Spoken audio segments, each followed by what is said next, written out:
안녕하세요. 더블M 연구소 문소장입니다. 오늘은 요즘 우리나라는 부동산 투자가 상당히 핫한데 사실 우리나라가 선진국 대비했을 때 어릴 때 금융교육도 없을 뿐더러 부동산 교육에 대해서는 사실 더 없습니다. 그래서 부동산 투자를 나도 해보고 싶고 건물주가 되고 싶은데 부동산이 사실 어떤 종류가 있고 또 그게 장단점이 뭔지도 잘 모르는 상태에서 덤비는 건 좀 그런 것 같아요. 그래서 오늘은 유튜브 채널 부동산은 닥터빌리를 운영하고 계시는 소 팀장님 모셨습니다. 안녕하세요. 안녕하세요. 네.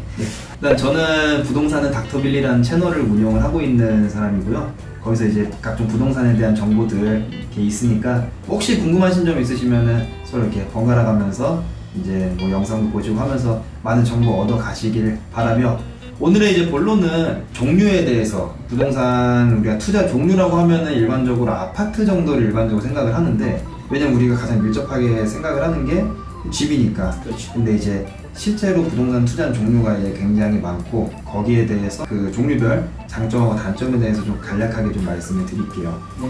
그래서 일단은 기본적으로 우리가 흔히 생각하는 게 땅. 그쵸? 네네. 네, 땅. 네, 땅이 있고, 그 다음에 이제 상가. 네네. 우리들이 이제 자주 이용하는 그 음식점 같은. 네. 그리고 우리 부모님이 일을 하시는 그런 사무실. 그렇죠. 사무실이 있고, 그 다음에 또 오피스텔. 네. 이 젊은 층들이 이제 월세 살고 이런데 원룸 같은 거. 그 다음에는 이제 최근에는 좀 이렇게 4차 산업이 뜨면서 많이 각광을 받고 있는 투자처인데 이제 지식산업센터라고 있어요. 네. 그렇죠. 거기에다가 마지막으로는 한 호텔 분양 정도. 아, 물론 이제 이거 이외에도 뭐 지역주택조합이라든지 재건축 사업이라든지 뭐 종류는 되게 더 많습니다. 근데 아파트를 제외한 나머지 투자처는 한 요 정도가 있구나 정도 아시면 될 것 같아요. 네. 네. 네. 자, 그래서 이제 먼저 토지부터 좀 설명을 드리자면은, 네네. 일단 토지의 장점은 돈을 엄청 벌 수 있어요.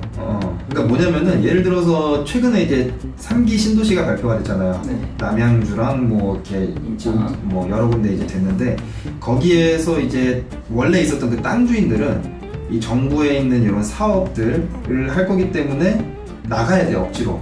그러면 정부 이제 보상을 하겠죠. 그렇죠. 그럼 그 보상에 대한 비용이 자신의 옛날에 샀던 금액에서 정말 천정부지로 뜁니다. 네네. 그러니까 그만큼 이제 굉장히 가격이 높게 이제 할 수 있는 게 토지인데, 다만 단점은 이제 정보력이 굉장히 조금 빨라야 되고요. 샀는데 안 팔릴 수도 있으니까. 그렇죠. 네. 이게 저희 옛날에 아버지도 사실 한번 그런 적이 있어가지고 이제 10년 네. 동안 1,000만 원에서 계속 1,000만 원을 묶여 있는 땅이 있는데, 근데 어쨌든 이 토지는 그래서 정보가 확실하지 않으면은, 그리고 이제 이런 토지 같은 건 이제 지목에 따라서 또 가격이 굉장히 많이 다르고, 쓸모가 있는 땅이냐 없는 땅이냐, 즉 이제 맹지라고 이제 보통 표현을 그렇죠. 하는데, 이런 거에 따라서 또 가격이 굉장히 천차만별로 다를 수 있기 때문에, 그래서 진짜 이건 정보가 있는 사람이 아니다 하면은 안 하는 거를 좀 추천을 드리죠. 그러니까 리스크가 굉장히 높고 리턴도 굉장히 높은 전형적인 이제 그런 부동산 투자라고 보시면 되고, 상가 같은 경우에는 일단은 조금 비쌉니다. 단점이 일반 우리가 아파트에 비해서 좀 많이 비싸요. 왜냐면은 기본적으로 땅값 자체가 아파트하고 비교를 했을 때 굉장히 높은데, 예를 들어서 신도시 사업을 한다 라고 하면은 이쪽 토지에는 상가가 들어올 부지다, 이쪽 토지는 아파트가 들어올 부지다라고 해가지고 이제 서로 나눠 놓는데, 이때 땅값 자체가 굉장히 많이 다릅니다. 그만큼 이제 출발점부터 비싼 게 좀 상가인데, 다만 이제 좋은 상권에 우리가 투자를 할 경우에는 아파트에서는 좀 상상하지도 못할 그런 이제 수익률을 받을 수가 있는 거죠. 뭐 매달 월세 받고 이런 거. 우리가 이제 흔히 말하는 이제 조물주 위에 건물주라고 표현을 하잖아요. 네. 그런 것들은 이제 보통은 상가 아니면 사무실을 이제 얘기를 하는 거거든요. 그래서 일단 규제에서 피하기도 쉽고, 이제 주택 같은 경우에는 워낙에 정부에서 막 이것저것 세금도 때리고 이제 규제를 심하게 하는데, 상가는 이제 그런 거에 대해서 피할 수 있으면서 수익률은 좀 높다 보니까 대신 그만큼 이제 리스크도 좀 높겠죠. 뭐 그런 좀 특징을 가지고 있습니다. 자, 그리고 이제 사무실. 사무실 같은 경우에는 상가랑 어떻게 보면은 이 특징이 굉장히 비슷해요. 정부의 규제에서 조금 피해 가면서 어쨌든 이렇게 사업을 하고 돈을 버는 사람들을 상대로 이 월세를 받는 거기 때문에 좀 그런 부분은 이제 상가랑 굉장히 이제 일치를 하는데, 보통 우리가 보편적으로 사무실은 조금 더 리스크가 낮습니다, 상가에 비해서. 그래서 상가 같은 경우는 공실 막 이렇게 붙어있고 이런 거 많이 봤는데, 사무실은 생각보다 공실이 없어요. 왜냐면 조금만 낮추면은 막 사람들이 와가지고 막 사무실에 오고 그러기 때문에 약간 수익률 조금 낮고 그 리스크도 조금 낮고 한 그런 버전의 상가라고 이제 보시면 네, 그러면 조금 이해하시기가 쉬울 겁니다. 그 다음에 이제 오피스텔 같은 경우에는 한참 옛날에 굉장히 유명했죠. 막 많이 투자를 하고 특히 이제 강남을 중심으로 해가지고 좀 투자를 많이 했는데 일단 이 오피스텔의 장점은 리스크가 조금 많이 낮은 편이에요. 이게 무슨 얘기냐면은 내가 만약에 뭐 3억의 오피스텔을 투자를 했다 아니면 또는 3억의 뭐 상가를 투자를 했다 뭐 상가 같은 경우에는 만약에 내가 목돈을 마련해놓지 않으면 이제 잔금을 이제 못 치르거나 이럴 수가 있는데 오피스텔 같은 경우는 전세를 통해서 이렇게 목돈을 이렇게 끌어올 수 있는 네, 좀 그런 좀 장점이 있는 반면에 단점은 가격이 안 올라요. 오피스텔이 옛날에 조사를 한번 해봤는데 한 3년 전쯤에 있었던 역삼역의 그 오피스텔이 지금 강남역이 막 2배, 3배 막 이렇게 뛰고 할 때 한 6천만 원인가 밖에 안 가더라고요. 최근 13년 동안. 그만큼 굉장히 이제 오른 폭 자체도 적고 수익률도 뭐 옛날에 60에서 60, 65, 67, 68, 70 그냥 이런 식으로 조금씩밖에 안 오르다 보니까 재미는 없죠. 투자는 그 재미는 없는데 대신 이제 리스크는 조금 낮고 그 현금 융통성이 이제 좋은 점. 네네. 전세나 이렇게 전세 받을 수 있으니까. 그렇죠. 네. 좀 그런 점이 있고. 그 다음에는 제가 설명드릴 게 이제 호텔 분양을 좀 말씀을 드리자면은. 사실 얘도 뭐 장점이 있죠. 근데 그냥 안 했으면은 사실 좋겠네요. 네. 이거 소장님도 잘 알고 계실 거예요. 네. 호텔 분양 같은 경우에는 이제 보통 수익률이 높아요. 일반적으로 뭐 7% 확정, 8% 확정 이렇게 확정 금리로 해가지고 좀 많이 주는데 호텔이 이제 굉장히 이해관계가 복잡하기 때문에 우리가 그냥 기본적으로 계약하는 시행사뿐만 아니라 이 호텔을 운영을 하는 그 운영사하고 또 연계가 돼 있고 운영사가 나 못하겠다고 해서 나가버리면은 확정 수익을 얘기했던 그 7%, 8% 이런 거를 전혀 보장을 받을 수가 없기 때문에 그래서 저거는 거의 뭐 잘 되는 거 자체가 거의 희박하고 굉장히 그렇게 희박하게 잘 됐는데 그거에 비해서 이렇게 들어오는 수익률이 생각보다 적으니까 안 하는 게 사실 네, 실제로 저도 부동산을 공부할 때 주식도 그렇겠지만 부동산은 더더욱 부한 사람에게 더 좋은 물건이 돈이 많은 사람한테 기회가 먼저 간다고 들었는데 제가 알기로도 지나가다 보면은 보통 파라다이스라는 이름의 투자라고 일반적으로 그치 지나가다 보면은 뭔가 투자라고 하는데 애초에 좋은 부동산은 더 돈이 많은 큰 손에게 먼저 투자할 기회가 간다라는 맥락으로 접근을 해보면 일반 사람들이 지나가는 길에 이렇게 주로 파라다이스라는 이름을 쓴 호텔들이 파라다이스가 무조건 잘못했다는 건 아닙니다. 아닌데 파라다이스는 좋죠. 요지는 우리가 지나다닐 수 있는 곳에 홍보를 하고 한다는 것 자체가 우선 큰 손들이 먼저 투자하지 않을 만한 아이템일 확률이 높으니까 그런 관점에서는 조금 주의할 필요가 있다. 그렇지만 모든 호텔이 나쁜 건 아니다. 이렇게 한번 정리를 하면 더 좋을 것 같습니다. 그렇죠. 그 예를 들어서 이태원 앞에 그 호텔 뭐죠? 그 이태원 그 힐튼. 네네네. 네, 그거 뭐 그런 거는 예를 들어서 다 그 큰 예를 뭐 트럼프급의 뭐 그런 사람들이 이제 뭐 다 조목조목 가져가고 이제 우리가 투자하는 거는 결국에는 강원도에 있는 그 해변가를 따라서 이제 보통 많이 있는데 이게 나중에 팔 때도 문제가 사실 많아요. 이거를 이제 내가 나 이제 팔아야겠다 싶었는데 그럼 내놓을 곳이 결국엔 부동산인데 그럼 부동산에서 요거를 다루냐 안 다룰 확률이 높죠. 부동산도 자기의 리스크가 있고 내가 손님한테 추천을 했는데 이게 안 좋은 걸 추천을 했다. 그럼 여기서 이제 쿠사리 먹는데 내가 굳이 요거를 해줄 필요가 전혀 없는 거죠. 그러니까 분양받을 때는 굉장히 의리의리한 그런 모델하우스에서 막 이렇게 금색 막 이렇게 도장돼 있고 이런 데서 막 이렇게 계약서도 금색이고 그리고 이쁘고 잘생기고 이런 사람들 커피 주면서 이렇게 해서 우아하게 쓰는데 팔 때는 진짜 막 빌면서 팔아야 되고 좀 그런 거다 보니까 요 관련된 사업에 계신 분이 이 영상 안 봤으면 좋겠는데 어쨌든 그래서 안 했으면 좋겠다. 이왕이면 이왕이면 뭐 누가 다 안 좋은 건 아니지만 안 좋은 확률이 좀 많이 높으니까 리스크에 비해서 뭐 리턴이 높은 것도 아니고 그래서 그 다음에 이제 제가 좀 말씀드릴 거는 이제 지식산업센터인데 사실 여기에 대해서는 할 말이 굉장히 많은데 오늘 좀 이렇게 간략하게 좀 요약을 하자면은 이 지식산업센터라는 게 이제 4차 산업이 우리나라가 이제 계속 이제 풀어가야 되는 그런 산업의 과제잖아요. 그렇죠. 뭐 최근에 이제 반도체 문제도 이제 사실 뭐 일본하고 막 계속 이렇게 얘기가 많은데 그런 것처럼 이 4차 산업에 대해서는 계속 날이 갈수록 이제 중요합니다. 근데 이제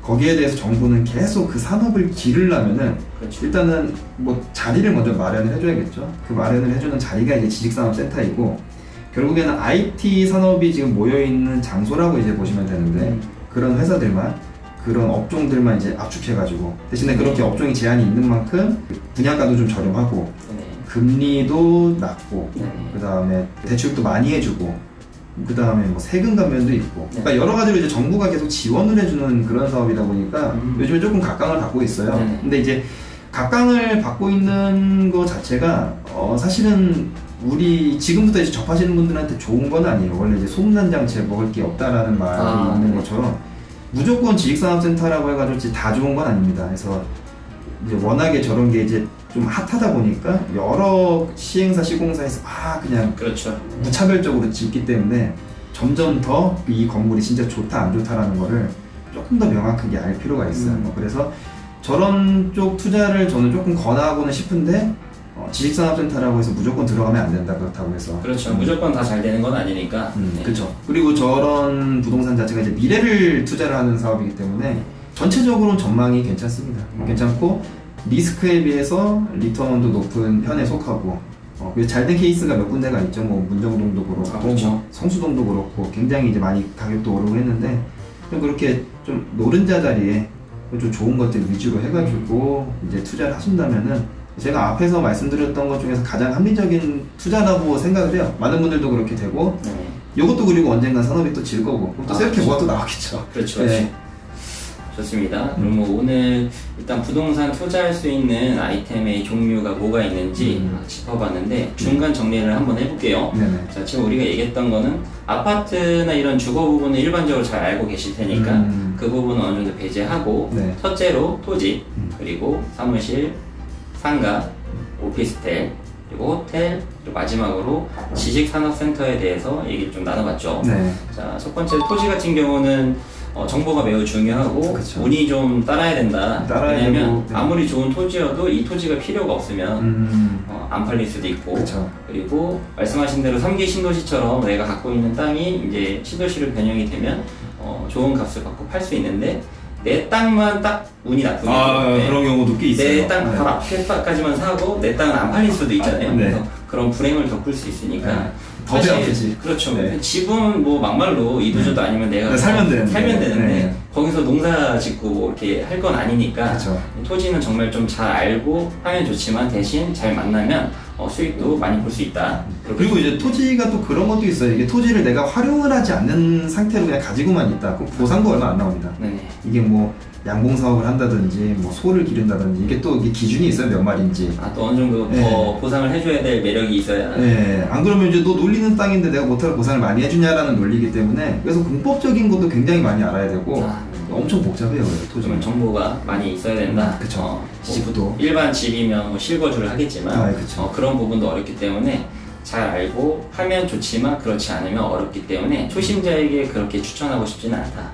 그렇죠? 맞습니다. 그리고 일반적으로 이제 일반인을 대상으로 하는 게 아니라 이제 기업을 보통 대상으로 하는 게 사무실과 상가 정도로 일단 나눠볼 수 있는데 네. 상가 같은 경우는 일단 일반 주택보다 분양가가 기본적으로 높다. 그쵸. 그렇지만 분양가 대비 또 높은 수익도 볼 수 있는 게 장점이기 때문에 고수익을 노려볼 수 있다. 네. 그렇지만 또 상권을 잘 만나야 되니까 중요하죠. 잘 고르는 게 중요할 것 같다. 근데 그 다음으로 사무실이 있는데 상가보다는 수익이 좀 낮을 수 있지만 네. 대신 또 공실이라든지 이런 리스크에서 좀 더 안전하다. 그렇죠. 맞습니다. 당연히 이것도 주변 터를 잘 보면 물론이죠. 해야겠죠. 네, 이런 분석은 얘기는 사실 기본이니까. 기본적인 거예요. 네. 근데 우리는 잘 모르지만 본능적으로 알고 있어요. 논밭이 있는데 상가가 쫙 들어온다. 엄청 맞아. 이쁘게 들어온다. 이런 슬픈 예감이 드는 부동산은 여러분들의 지금 그 생각이 딱. 네, 그렇지만 안 그래도 좋아 보이는데 좀 더 잘 볼 필요는 있겠죠. 이왕이면 대기업이 들어온다든지 아니면 아파트나 이런 인구가 엄청 늘어날 거라든지 이런 걸 좀 더 보시면 좋은데 우선은 상가와 사무실은 그러한 차이점이 있으니까 네. 우리가 이렇게 정리만 해도 좋을 것 같다.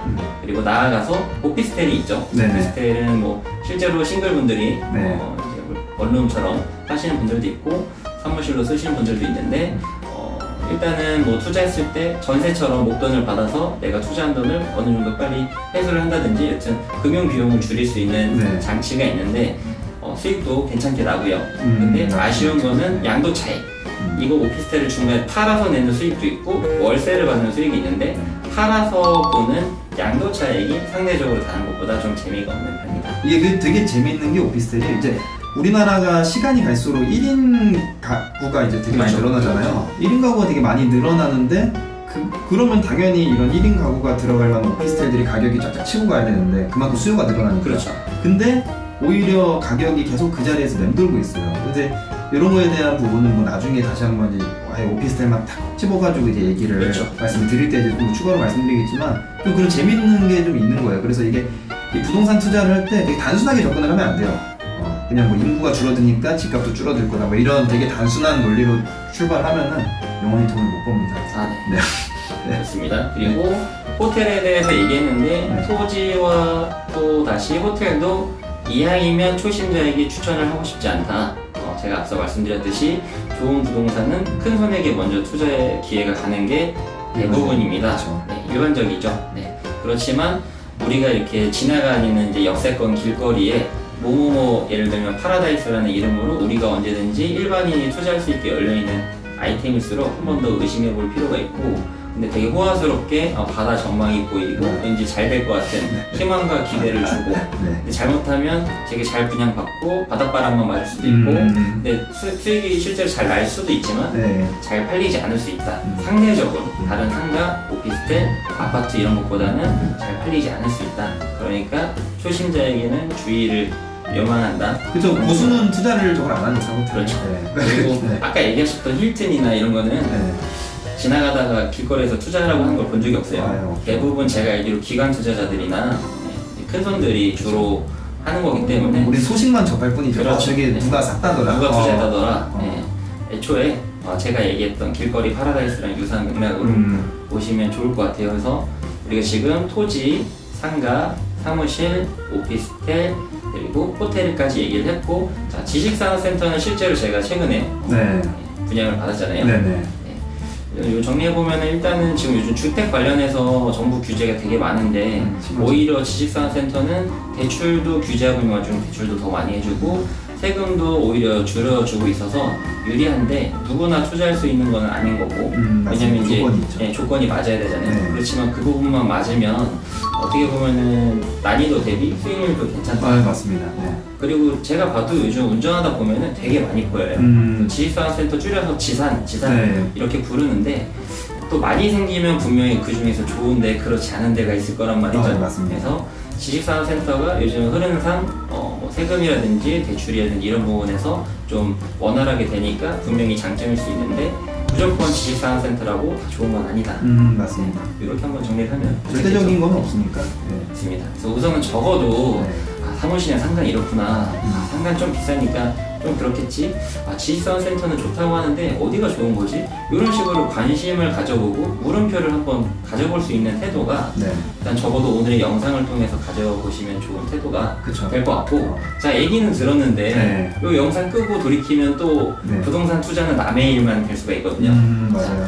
이 영상을 보시는 분들이 돈이 너무 많은데 심심해서 건물 하나 살까 이런 분들보다는 지금 돈이 그렇게 많지 않은데 부동산 투자하고 싶고 이런 분들이 저는 있을 거라고 생각해요. 대부분이죠, 사실. 네네. 자 그러면 소액으로 네. 조금 손쉽게 투자를 한다면 네. 추천해 주실 게 있을까요? 우리가 이제 소액으로 들어간다라면은 예를 들면은 상가 같은 경우에도 아까 전에 제가 이제 땅이 되게 비싸다 해가지고 전체적으로 일단은 비싸다라고 말씀을 드렸지만 우리가 상가가 1층 상가만 있는 건 아니거든요. 그래서 이제 프라자 상가 이제 보통 이제 전체가 이제 상가로 이루어진 건물이 뭐 보통 우리 프라자 상가라고 얘기하는데 이 프라자 상가 중에서 우회층 학원이나 아니면 뭐 병원이라든지 뭐 이런 쪽 위주로 이제 들어가는 업체들이 들어가는 뭐 그런 위치 그런 데 같은 경우에는 생각보다 되게 싸요. 약간 뭐 1억대도 있고 2억대도 있고. 그래요? 네, 그래서 저런 뭐 그 정도 금액대로 이제 상가 그런 위에층을 공략을 할 수도 있고 오히려 이제 1층보다 훨씬 더 그 수익률은 높습니다. 다만 이제 좀 이렇게 차익 부분에서 1층이 가격이 이만큼 오를 때 얘는 이제 약간 이만큼 오르는 양도 차익이 네, 좀 장단이 있죠. 1층은 계속 눈에 보이는 게 1층이니까 어쨌든 네네. 가시적인 게 제일 중요하니까 좀 그런 부분에서 이제 상가도 괜찮은 자리는 괜찮다고 말씀을 드리고 가장 추천을 드릴 거는 역시 지식산업센터죠. 일단은 대출이 많이 나오니까 네네.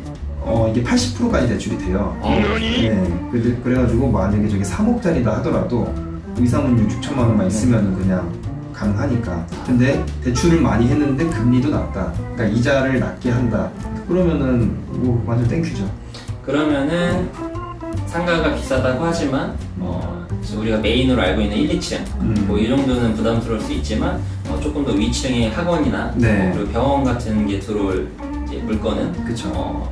비용이 그래도 가격이 좀 저렴하니까 네네. 접근해 볼 수 있다. 네. 그리고 지금 지식산업센터가 대출이 잘 나온다고 얘기했는데 네. 상가 같은 경우는 그러면 대출이 보통 상가는 통상 한 60% 정도 보시면 60% 돼요. 정도? 네. 그러니까 그러면 이제 우리가 아파트가 또 이제 궁금하잖아요. 주택에 대해서는 서울 같은 경우에는 한 40%가 이제 일반적으로 나오고 9억이 넘는 고가 주택에 대해서. 근데 만약에 내가 실입주를 안 한다, 그럼 대출이 빵프로입니다. 아예 안 나와요. 그러니까 그만큼 요즘에 대출 받기가 힘든 시장에서 지식산업센터 80%나 된다라는 것 자체가 정부에서는 어쨌든 계속 육성을 해야 되는 그런 입장이고 뭐 그러기 때문에 그런 흐름에 맞춰가는 게 사실 우리 투자자들이 해야 되는 일이 아닌가 싶어요. 자, 그러면 이제 정부가 일반 주택은 대출이나 세법상으로 너무 규제가 많으니까 네. 우리가 얘기했던 다른 이제 주택이 아닌 아이템으로 접근을 해보고 지금 우리가 추천했던 거는 상가와 지식산업센터였어요. 네네. 그래서 상가 같은 경우는 60% 정도가 대출이 된다고 하니까 1억짜리면 실제 투자 금액 4천만 원, 2억이면 실제 투자 금액 8천만 원 정도가 그렇죠. 있으면 네네. 1억짜리 위층에 상가를 투자해볼 수 있다. 네네. 단 상권을 좀 잘 고를 세금 필요는 조정 당연히 조건이었죠. 있다. 그리고 지식산업센터 같은 경우는 세금도 낮고 그리고 대출도 80% 정도까지 보통 받을 수 있고 네. 잘 받는 데는 90%도 있다고 저도 그쵸. 듣긴 했어요. 그래서 네. 여간 이렇게까지 지금 대출이 가능한 아이템은 제가 알기로가 없습니다. 그래서 물 들어올 때도 저거고 이럴 때, 이럴 때 한번 관심을 가져보시는 것도 네. 좋을 것 같고 본인이 잘 아는 동네가 있으면 네. 거기가 옛날에 엄청 구린 데였는데 앞으로 뭐가 뜰 거다 이런 또 스물스물 기운이 있는 데가 있는데 그런데 또 요즘 지식산업센터가 들어온 데가 많아요. 맞아요. 솔직히 요즘 뭐 멍멍이나 소나 요즘 다 생긴다는 식으로 동네마다 요즘 생기는 느낌도 많아요. 맞아요. 네, 이제 그만큼 이제 지식산업센터가 제가 잘 모르는 일반인이 봐도 투자의 기회가 넓어지고 있으니까 네. 우리는 그 중에서 좀 옥석을 가릴 필요는 있어 보여요. 중요하고. 그렇지만 확실한 거는 다른 부동산 대비 대출도 잘 나오고 그리고 세금도 좀 유하고 요건만 잘 맞으면 좀 소액으로 추천하기 좋을 것 같다. 왜냐면 네. 대출이 80%만 나오면 1억짜리면 2천만 원밖에 안 되는 거죠. 네. 그렇죠? 그리고 뭐 2억짜리 하면은 4천만 원만 있으면 투자할 수 있으니까 네. 소액으로 접근하기에는 금액적인 부분에서는 지식산업센터가 상가도 좋았지만 상가보다 좀 더 접근성이 있어 보여요. 맞습니다. 그렇죠? 그래서 이렇게 상가와 지식산업센터까지 한번 추천을 한번 드려보는 걸로 네. 정리를 해보면 좋을 것 같고요. 네네. 자, 사실 부동산을 요즘 잘 아는 사람도 많아요. 네. 많은데 이제 모르시는 분들을 위해서 이번 영상을 준비를 해본 겁니다. 자, 이번에 며칠 전에 한국은행 기준금리가 1.75%에서 1.5%로 떨어졌습니다. 기다렸다는 듯이 하루 이틀이 지났을 때 매스컴에 나왔던 기사를 보면은 이제 금리 인하로 인해서 부동산 투자할 수 있는 게 뭐가 있느냐 이런 이제 물음표로 시작해서 뭐가 좋다라는 기사가 많습니다. 근데 부동산 투자해본 적도 없는데 금리는 또 뭔 소리냐? 모르죠. 네, 처음에는. 안 해보신 분 입장에서 저는 이게 쉽지만 쉽지 않은 것 같아요. 연관성을 사실 찾기가 힘들죠. 처음 그렇죠. 하는 사람 입장에서는. 그렇죠. 근데 사람이 처음에 어렵다고 네. 또 한번 부동산을 한번 투자해 보시고 수익을 보시면 그 다음은 또 그렇게 어렵지가 않거든요. 맞습니다. 자, 우선은 이번에 기준금리까지 인하됐다고 했으니까 기준금리, 이제 은행 금리랑 우리가 부동산 투자할 때 어떠한 상관관계가 있는지 한 번 더 짚고 넘어가면 좋을 것 같은데요. 네네. 어떻게 될까요? 일단은 금리가 낮아지게 되면은 우리가 이제 대출을 빌리는데 부담이 없죠. 예를 들어서 뭐 10,000원을 옛날에 빌렸을 때 옛날에는 한 달에 이자를 뭐 200원씩 냈다가 이제는 이걸 낮춰가지고 100원씩만 내도 된다. 라고 하면 이제 부담이 적다 보니까 사람들이 너도 나도 대출을 받으려고 할 겁니다. 그리고 너도 나도 대출을 받으려고 하다 보니 그 하는 이유가 이제 요 돈으로 돈을 벌라고 그 돈 놓고 돈을 벌라고 하는 건데 그런 거에 대한 부담이 없다 보니까 너도 나도 이제 달려들겠죠. 그렇게 되면은 아무래도 수요가 늘게 되고 공급은 이제 그대로인데 수요가 늘게 되고 수요가 늘면은 전체적으로 가격은 이렇게 상승을 하는 그런 효과가 있어요. 네. 그렇기 때문에 이렇게 금리가 인하됐을 때는 조금 더 부동산에 관심을 가지시는 게 좋습니다. 자, 일반적으로 은행 금리가 떨어졌다. 접근해봐야 이자 또 떨어지겠네. 그렇지. 네, 보통 이렇게 생각하시는 네. 분들이 계실까봐 말씀을 드리는 건데, 일반 접근만 하시는 분은 금리가 떨어지는 게 맞을 거예요. 그렇지만 실질적으로 0.25% 떨어진 거에 대한 체감을 느끼시려면 정말 많은 금액을 해야지 체감을 할 수 있으니까 그런 부분에 대해서 실망하거나 아쉬워하지 마시고, 근데 지금 나는 금리가 떨어졌으니까 적금이자 떨어졌다고 슬퍼하는 사이에 누군가는 부동산 투자할 때 금리가 떨어졌으면 내가 대출을 했을 때 내가 부담해야 될 이자가 줄어드니까 기회라고 생각하는 사람이 그렇죠. 있을 거란 말이에요. 네. 그러니까 적어도 오늘 영상을 보신 분들은 금리가 떨어졌을 때 나는 아닐 수 있지만 다른 어떤 누군가들은 지금 또 부동산 투자를 또 하고 있겠구나. 네. 나는 이번에 못하더라도 다음엔 해야 될 텐데 어떠한 아이템을 할 수 있을까? 그쵸. 이런 생각이라도 해봐야지. 적금이 금리 또 떨어졌어 이렇게 생각하는 거는 네. 좋지 않을 것 같습니다. 네. 적어도 오늘 영상을 통해서 부동산 투자랑 금리가 무슨 상관이 있고, 그리고 또 부동산 투자하려면 일반 아파트 뭐 이런 주거만 있는 게 아니라 또 어떠한 것들이 있고 또 장단점이 대략 어떤 게 있는지 좀 알아가셨으면 해서 이제 부동산은 닥터빌리 오재현 팀장님이랑 네. 이렇게 같이 시간하게 됐습니다. 자, 오늘 영상을 끝으로 이 영상이 도움이 되셨다고 공감이 되시거나 하신다면 구독과 좋아요 강의 부탁을 드리겠습니다. 감사합니다. 감사합니다.